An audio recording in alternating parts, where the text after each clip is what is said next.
we do education, law reform work, and we run the Human Rights Clinic. The clinic's essentially legal aid for human rights cases.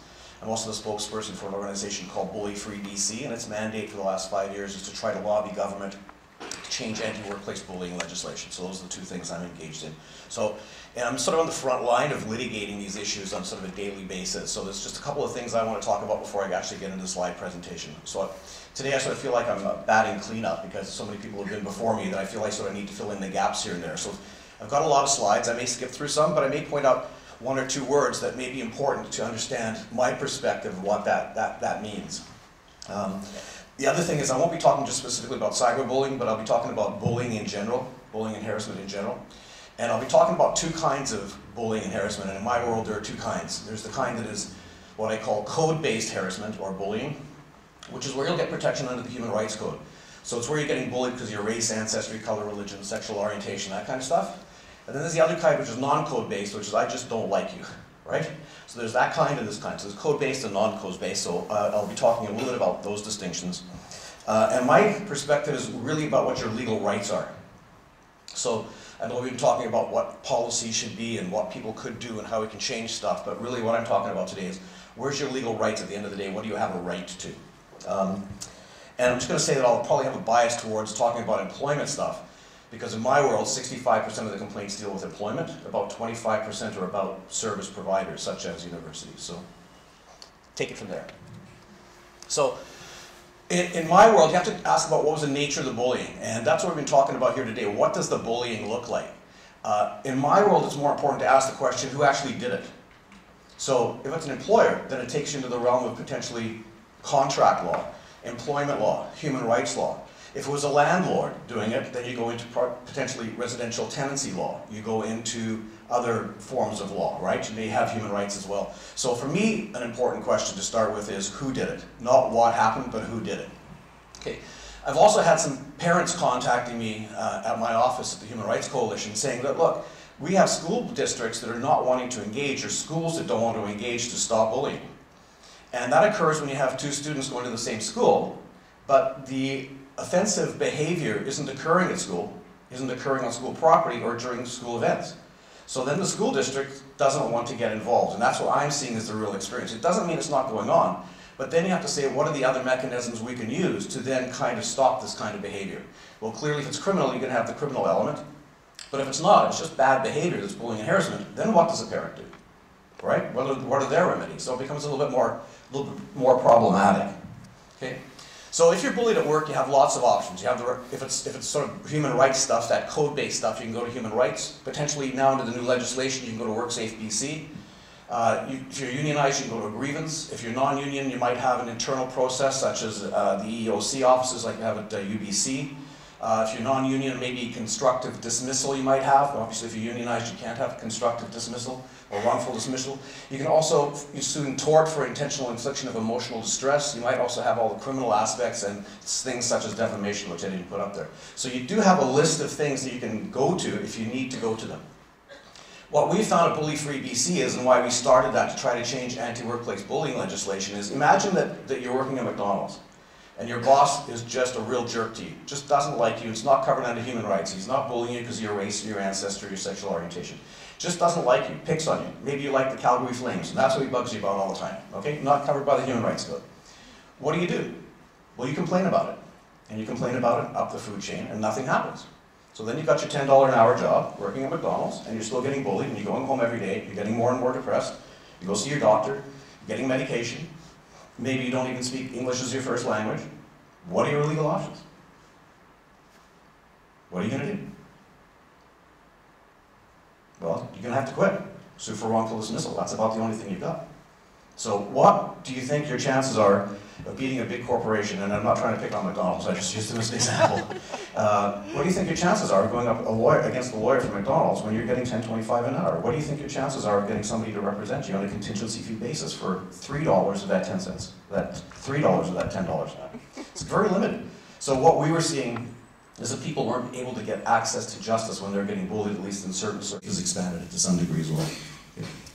What if you're bullied as a service recipient? Well, potentially you have human rights, you have breach of contract, potentially a breach of policy or code of conduct, which we talked about this morning.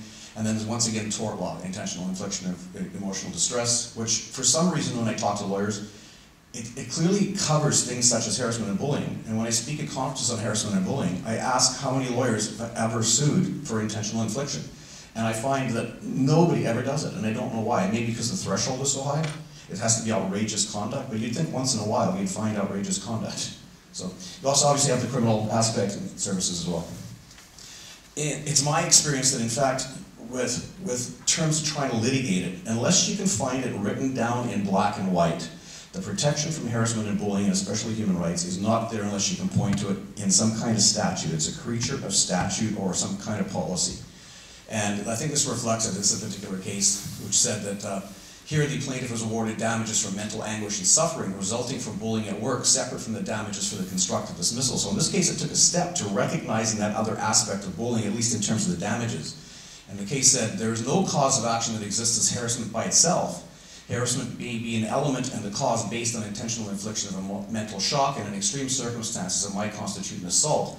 It might also in some cases be an element of defamation, as harassing words can be seen to be defamatory. But it's very clear that there's no separate element in the law dealing with harassment by itself, absent there being sort of criminal harassment or some kind of code of conduct. Harassment by itself doesn't really exist until we make it exist, right? It's not out there as a form of common law. So currently in BC we have 5 jurisdictions that have recognized anti-workplace bullying legislation or brought it in. Quebec was the first. They amended their Employment Act, their labor code to do it, which is equivalent to our Employment Standards Act. All the other provinces, which are Quebec, Saskatchewan, Ontario, Manitoba, and BC, have all gone in and changed their occupational health and safety, which is to say WorkSafe. In 2008, employees in federally regulated workplaces have received protection under their occupational health and safety regulations as well. This is the Section 5.1 of the Workers' Compensation Act. And I suspect I have very little time to talk about any of this. But you had an old law which said that you had to have multiple reaction, or you had to have multiple events occur to create an event where you have a stress or a mental disorder. Or you had to have a sudden and unexpected traumatic event. And under a case called Plesner, the government was forced to change the legislation so that they could actually be treating people the same way based on how they got there, based on even if the way they got the disability was different. So you had somebody who went through, as you see in there, an acute reaction to a sudden and unexpected traumatic event, ended up with post-traumatic stress disorder. You had somebody else who was a paramedic who went through numerous years before they actually got traumatic stress disorder, and it wasn't triggered by any specific event, it was just gradual onset. 2 people, both with the same disability, one would get compensation, the other one wouldn't.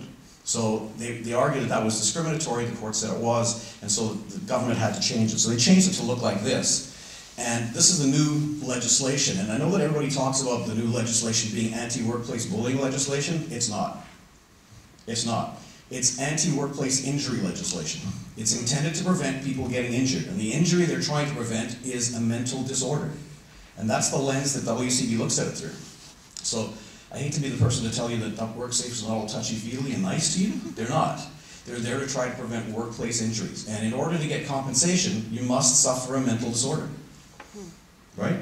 So it says here, you're entitled to get compensation for a mental disorder that does not result from an injury for which the worker is otherwise entitled. So you chop off your fingers at the workplace at the mill, you think you're going to have maybe some stress? For sure. But you can't get compensated for the stress resulting from the loss of your fingers. You get the compensation for the loss of your fingers.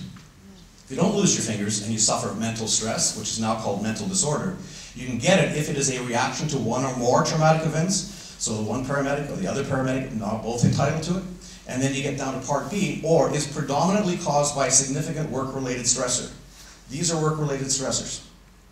This is workplace bullying and harassment. It's a subset of the stressors. So the legislation is about all stressors, which include bullying and harassment as a subset, okay?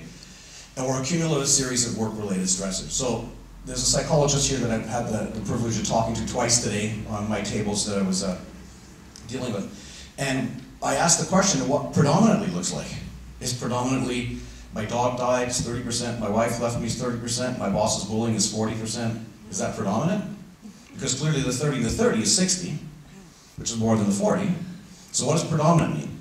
But what WorkSafe has said now that they've come out and identified this legislation came out 18 months ago, almost 2 years ago, so now they've identified what they're going to say is predominant, and that's going to be the largest single factor. So then I asked my psychologist friend that I met this morning, you want to identify that this person's got the predominant factor. Give my scenario, 30, 30, and 40 on any given day. Can you say with any certainty, on a medical basis, that that's what's occurring to me? How clear is that? What does that evidence look like? How are they going to make determinations at WorkSafe? These are the things that keep me awake at night. Okay? So these are some of the issues that come up with the WorkSafe legislation. But I want to point out it's not touchy-feely legislation. It's on the lens of how do we prevent an injury where a worker's going to leave work and we have to compensate them because they're away. That's the nature of it. Don't expect anybody to be showing up when you make a complaint about bullying and harassment. I don't think it's going to happen. And right now the onus is basically in the employment context for the employer to do the investigation and give it to WorkSafe. So I don't know what happened in the West Vancouver Police Department, but I would be really surprised if there wasn't at least 1 or 2 police officers that are off on mental stress leave, because that would be the triggering event for them to go and investigate it. So it's not like they've heard that there's bullying and harassment going on and people drinking after work, they're going to investigate it. I don't think that's going to occur. There will have to be some people off work before they show up. Sorry to be a cynic. The other thing that I think is important here, am I almost out of time? No, you're fine. The other thing too that's important to point out is we haven't really talked about what isn't bullying. And the WorkSafe legislation says, here, this is the sort of stuff that will get you compensation, but it also says there very clearly that it's not caused by a decision of the worker's employer relating to the worker's employment, including a decision to change the work to be performed or the working conditions, to discipline the worker, or to terminate the worker's employment. So legitimate management rights. You have the right to manage, you have the right to tell people what to do. And at no point is that ever going to cross the line, theoretically, into being bullying and harassment, right? Somebody's going to get maybe a mental disorder, depression, and anxiety from getting fired, for sure. But if they were legitimately fired, it's a non-compensable claim. Can't make any claim. Well, you can make a claim, you just won't win. So I'm going to talk about investigating complaints, and I teach this quite a bit, and I think it's a very nuanced area, so I'm just going to go over some of the highlights that I like to talk about. And generally speaking, the objective should be to utilize the findings to successfully pursue a resolution of the issues. And resolution is defined as the parties to the complaint finding resolution and closure with respect to their issues within the internal investigation process. So at our table this morning, we're also talking about sort of kind of levels of complaints. We talked about anonymous complaints, and to me that's where you don't know who made it. And then you'll have informal complaints, which is I want to complain, but I don't necessarily want you to do a lot about it, but maybe just keep an eye on it. And the formal complaint, which is I want to complain formally under whatever the process is in this institution. If you can resolve it there, there's a lot of benefit. It stops it potentially from going public, stops it from being investigated by outside parties. It tends to give you greater, I think, it tends to give you greater ability to create your own remedy rather than having it imposed by an external party such as a tribunal or some criminal process. So there's lots of advantages to doing that. And I think that from my perspective, when I see a case and it failed to get resolved at this stage, a lot of it had to do with the failure of communication between the parties about what was going on, what the legal rights were, what institutions could and could not do based on the evidence they had. Those kinds of conversations, that's what leads to somebody else filing a complaint later. Okay. So these are the essentials for preparing an internal investigation. I'm sure there's lots of people here that do this. I won't speak too much about it. Other than, these are steps that need to be taken or should be taken. Okay. What's the basis for doing an investigation? Well, for me, the primary one is to improve the factual basis for making a corporate decision or legal decision. You're investigating something that occurred. So it doesn't exist in isolation. When you're investigating it, what are you going to do with the information?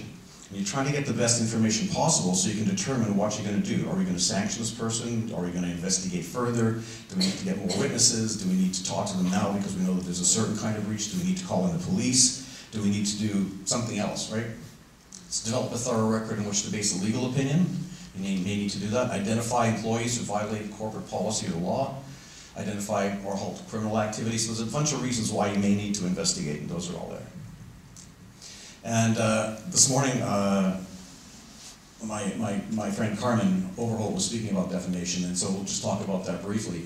And the term for words either spoken or written communicated to a third party. So remember that if it's a private communication between two individuals, it's not defamation. It has to be a publication. It has to be made to a third party. Okay? Now obviously when you're dealing with cyberbullying, it's very expansive. Okay? It must tend to injure a person's reputation, and generally, but not always, a defamatory statement will not be actionable if it constitutes truth or is privileged, although there are some exceptions to that. And that can be where you say something that is in fact truthful on the face of it, but it has an innuendo to it that is actually defamatory, right? It comes from a famous case back in England, turn of the last century.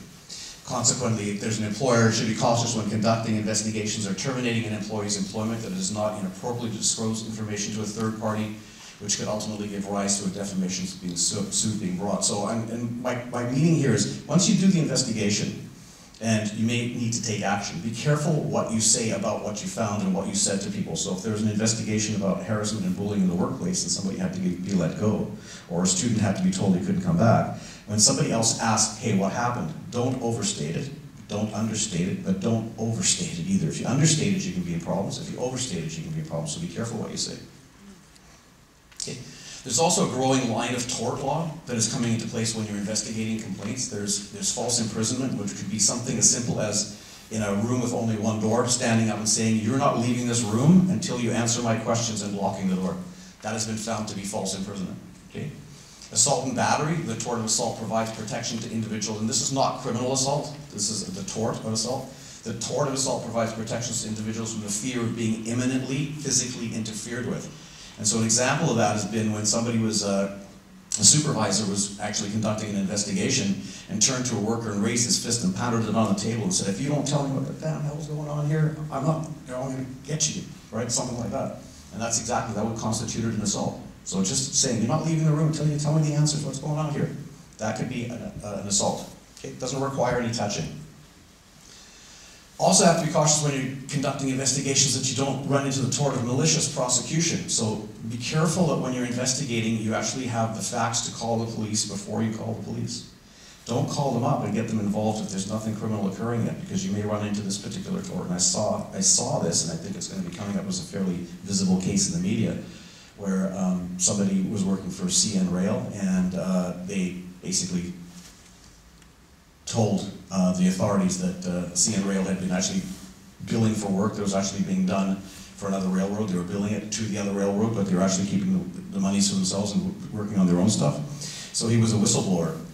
So CN went after them and got the cops and started charging with all these offenses. And he said, look, if you want to come and arrest me, come and arrest me. You want to get me charged with all stuff, come and get me. I'm waiting. They waited 5 months. They didn't arrest him. He offered to show up with his lawyer. He didn't show up.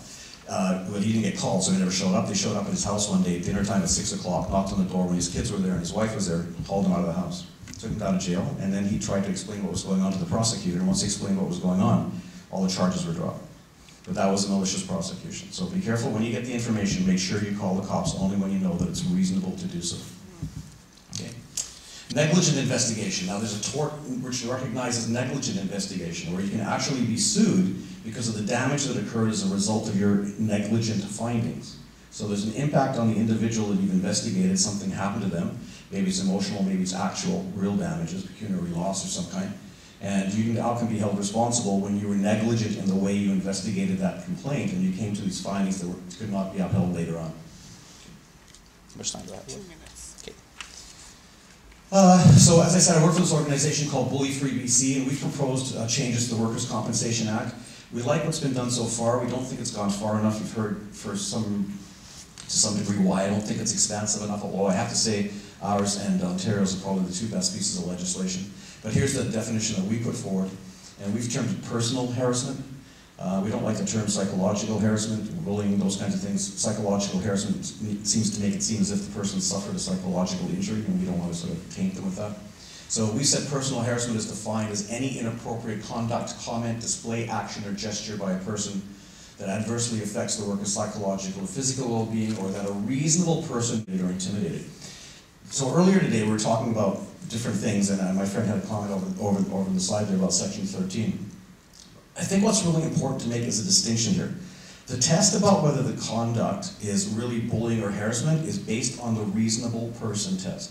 That is, if we're all now the bored mind, and we've seen some conduct occur, would we believe that that conduct was offensive enough to rise to the level of being bullying or harassment?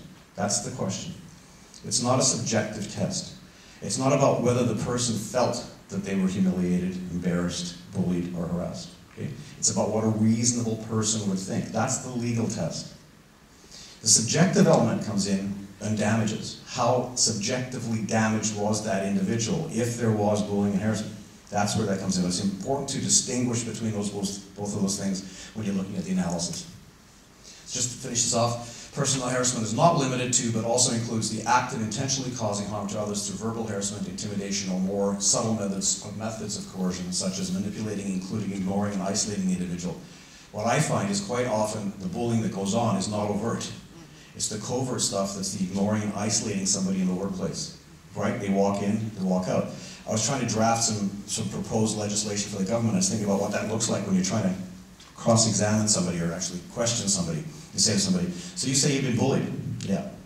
So how often did it go on? Well, it went on every day. So what did the person do? Well, they did nothing to me. So you say this was going on, how long did it go on for? 6 months. So for 6 months, every day, they did nothing to you. And that's what the bullying is, right? So it's ignoring and isolating the individual, right? So it's very, very subtle methods of coercion that go on.